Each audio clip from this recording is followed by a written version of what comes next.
जब कभी इस तरीके की मूवीज देखता हूँ मैं, तो मैं इसका इस्तेमाल करता हूँ। आज दोस्तों, आज हम लोग बात करेंगे Aladdin and the death lamp.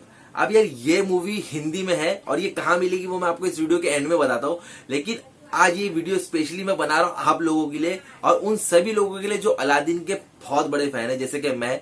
हमारे बचपन में यानी कि 90s के दौर में हम लोग कुछ ऐसे कार्टून सीरीज देखते थे जिनको हम लोग आज भी याद करते हैं, जैसे कि अलादीन हो गया, डक टेल्स, सिम्बा, मोगली और शक्तिमान। अभी शक्तिमान को सुनकर आप बहुत से लोग की हंसी निकल गई होगी, लेकिन क्या करें, हमारे टाइम पे शक्तिमान का इतना ज्यादा क्रेज था कि काफी लोग ने उसके कॉस्ट्यूम्स भी खरीदे थे, उनमें से एक मैं भी था।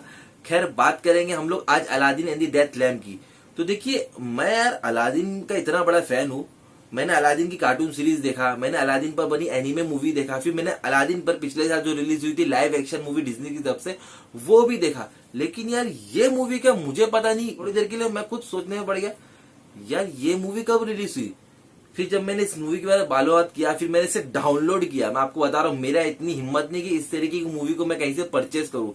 तो मैंने इस मूवी को डाउनलोड किया और कहाँ से डाउनलोड किया उसका भी लिंक मैं आपको मिल जाएगा, डिस्क्रिप्शन में है। लेकिन यार इस वीडियो को पहले देखो, इसके बाद अगर आपका मन हो, वो मुझे पता है कि 90% आप लोग का मन नहीं होगा, लेकिन अगर 10% आपका मन है तो आप लोग देख सकते हो। सिर्फ 1 घंटे 26 मिनट की, और ये आपको हिंदी में भी मिल जाएगी, सबसे अच्छी बात है। और यही एक वजह थी जो मैंने सोचा कि चलो इस मूवी को ट्राई करते हैं।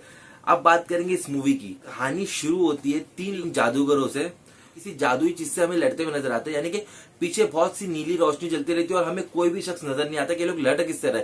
ये लोग तलवार मारे मगर किसको मारे कुछ भी आइडिया नहीं होता है। खैर, नेक्स्ट सीन में हमें पता चलता है कि ये लोग जिससे लड़ रहे थे वो लोग जीन लोग थे। सारे जीनों को जानू वापस भेज देते, लेकिन एक खतरनाक जीन को लोग लैंप में कैद करते और उस लैंप को लोग फेंक देते ताकि किसी के भी हाथ ये खतरनाक लैंप ना लगे, यानी कि चिराग ना लगे।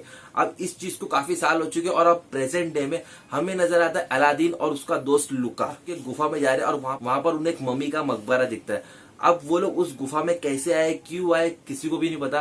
अब उस मकबरे के अंदर वो लोग, एक मम्मी मिलती है, उस मम्मी के सर के नीचे उनको एक जादुई किताब मिलती है जिसमें कुछ खजाने के बारे में लिखा है। खैर, उस वक्त अलादीन को कोई आइडिया होती नहीं क्योंकि उसको स्क्रिप्ट के हिसाब से चलना था। तो अगर वो उस टाइम पे किताब पढ़ लेता और उसके दिमाग की बत्ती जल जाती तो हमें आगे ये सब चीजें देखने को नहीं मिलती जो हमें देखने को मिली थी। खैर, अब उस मम्मी के मकबरे की हिफाजत कर रहा था एक सांप, जो कि तब तक वहां पर नहीं आ रहा था जब तक ये लोग ने उस मकबरे को आराम से खोला भी, उसमें से किताब भी निकाले, उस मकबरे को बंद भी किया। लेकिन तभी वो जो हिफाजत करने वाला 2 मुआ सांप वहां पे एंटर करता है और वो इन पर हमला करता है, अलादीन और उसके दोस्त पर। अब अलादीन 1 सेकंड में उस सांप को मार देता है। तो यहाँ पर कंक्लूजन ये आके निकलता है कि वो सांप उस मकबरे की हिफाजत कर रहा था या खुद की हिफाजत कर रहा था, क्योंकि उसको पता था कि शायद वो बाहर निकलेगा तो कोई ना कोई उसको मार देगा। इसीलिए यहाँ पर इस फिल्म मेकर के एक पॉइंट हम लोग कट करते हैं। फिर उसके बाद ये फिल्म आगे बढ़ती है। फिर अब अलादीन अपने दोस्त लुका को बोलता है कि हम लोग को ये किताब बेचकर जो भी पैसे मिलेंगे हम लोग आपस में बांट लेंगे। तो अभी तक के अलादीन ने इस किताब को पढ़ा नहीं है। अब अलादीन जाता है एक बड़े चोर के पास जिसका नाम है साहिर।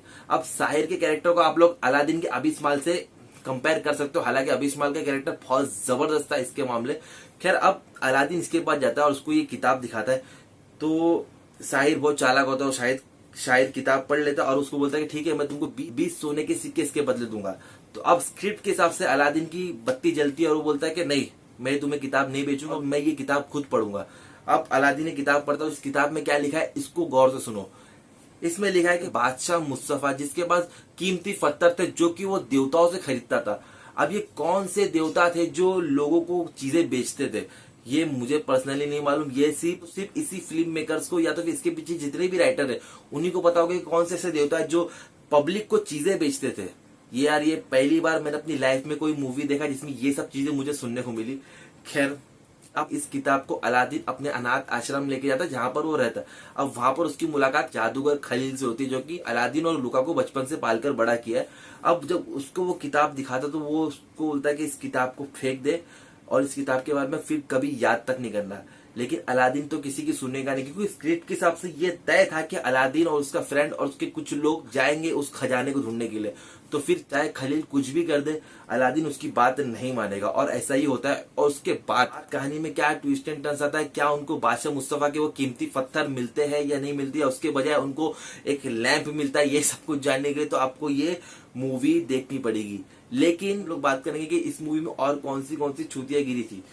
तो सबसे पहले मैं आपको बता दूं कि इस मूवी में जो एक चीज आपको महसूस होगी वो ये है कि जो विलन है साहिर, तो उसके पास ये लोग ही खुद जाते कि आओ हमारी मार लो, और फिर वापस से भाग के आते, ताकि मतलब उसको तुम लोग बता रहे कि आके हमारी मार लो, और फिर इसके बाद एंड टाइम पे जब वो शुरू करने वाला होता है तुम लोग वहां से भाग जाते हो।